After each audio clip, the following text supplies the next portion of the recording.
Hello बच्चों, अक्सर हम कुछ शब्दों को लिखने में बहुत गलती करते हैं। तो आज हम उन शब्दों को सही से लिखना सीखेंगे।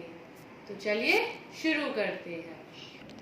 तो देखिए, यहाँ कुछ अशुद्ध शब्द लिखे हुए हैं जिन्हें हमें यहाँ शुद्ध करके लिखना है। तो देखिए, आपका पहला शब्द है चटान, चटान। अब आप सबने कभी चट्टान शब्द को सुना है?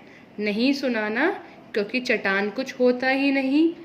सही शब्द होता है चट्टान। तो देखिए, सबसे पहले हमने लिखा च।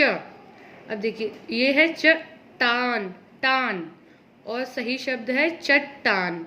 तो इस वाले शब्द में, यानी कि चट्टान शब्द में, सबसे ज्यादा जोर किस अक्षर पर दिया जा रहा है? चट्टान, यानी कि ट पर। तो यहाँ पर सबसे पहले जो ट आएगा वो आधा ट आएगा, उसके बाद पूरा ट आएगा। अब ये हुआ चट्टान, यानी कि हमें आधा ट, उसके बाद पूरा ट। ये जो अब छोटा सा निशान देख रहे हैं, इसको हम हलंत बोलते हैं। ये हलंत जिस भी अक्षर के नीचे लगता है वह आधा हो जाता है। तो सही शब्द है आपका चट्टान। अब आगे है विद्यालय।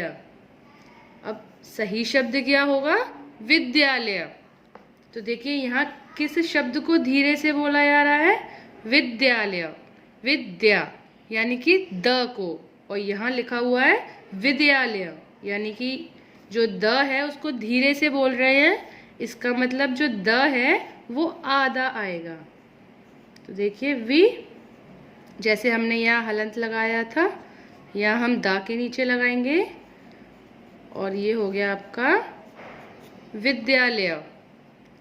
अब आगे है गना। अब गना तो कुछ भी नहीं होता, सही शब्द होता है गन्ना, गन्ना। यहाँ किस अक्षर पर जोर दिया जा रहा है?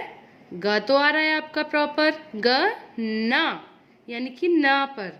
यानी कि यहाँ पर पहले आपका ग आया, पहले आपका आधा ना आएगा, उसके बाद पूरा ना आएगा। अब इसको पढ़िए, गन्ना।